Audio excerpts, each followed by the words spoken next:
the short run is more difficult, and I think we have to be recognized we're in for a long, difficult problem. Things have not even reached the bottom. One of the problems that we face is not only have we lost confidence in our financial institutions, we've lost confidence in those who are supposed to be managing our economy. I can tell you for a fact, they were going around Europe, for instance, G8, 7 meetings, and saying, last May, saying we've turned the corner, things are turning up, things are going well. Clearly, they were either doing a sales job or they didn't understand. But in either case, why should anybody listen to these guys again? They've been so consistently wrong. So there is this crisis of confidence. The problems are going to get worse. We're only about halfway through the fall in the housing prices. As housing prices go down, more foreclosures will occur. Halfway through, assuming we don't overshoot.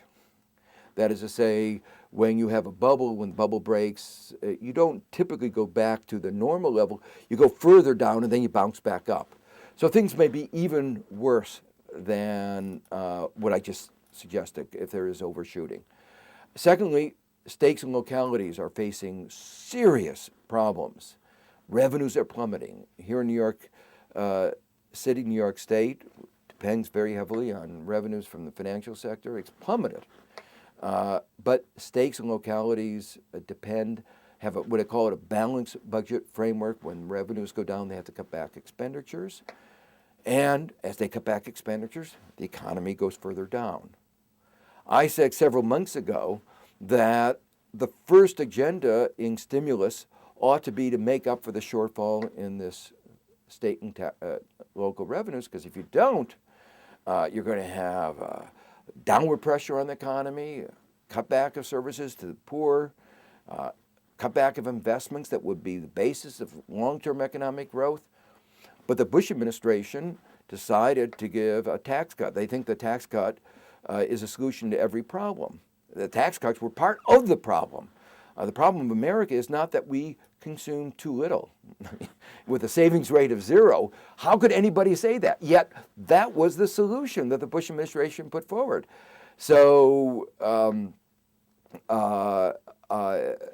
the future cutbacks in state and local expenditures are going to depress the economy. As the banking sector faces problems, they're going to be more reluctant to lend, and as people see their houses price go down, they're going to be more reluctant to borrow. The lack of transparency means that even banks won't lend to each other, so if there's a bank with money, it's not going to be willing to lend to a bank with a problem because it doesn't know what the risks that it faces are. So I think you might say, only in the first half of this game. And I would expect that the problems to continue to unfold. I think we're in a very difficult position because the people that we turn to traditionally have been the financial markets. And there are 2 reasons not to trust them at this point. First, they've shown enormous incompetence. Why should we trust these people who led us into the mess to get us out of it? Their judgments, their understanding of the economy is very, very limited. They understand how to make money in good times, how to protect themselves at the expense of their investors. They understand that. But we're talking about systemic and economic-wide phenomena, and they've clearly demonstrated a lack of competence in that area. And secondly, they have a vested interest.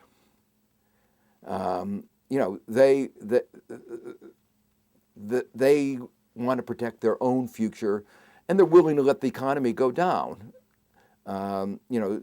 Repeatedly, the Secretary of Treasury tried to get Wall Street to come together and say, let's help Lehman Brothers. They said, no, we'd rather see the economy go down than to put our balance sheet at risk. So their interests are clearly divergent. Take Freddie Mac and Fannie Mae. When we did the first bailout, it didn't work. when we did the first bailout. Right after that, Fannie Mae issued a dividend payment, putting the taxpayer even more at risk. They were taking money out as the government was saying, we'll put money in. I mean, unconscionable. So there's a clear divergence of interest. So we can't turn to them. We can't turn to political leaders that are dependent on money from the lobbyists from Wall Street, which is particularly true with the Republican Party in this coming election. So I think, unfortunately, that I think we have to turn to academics, people who've studied the matter, that don't have a vested interest other than the vested interest of making sure our economy functions well and our jobs are protected, and our families, our houses don't go down. But it's that broader national interest that I think we really have to be protecting. And I don't think we can turn to Wall Street to get the answers.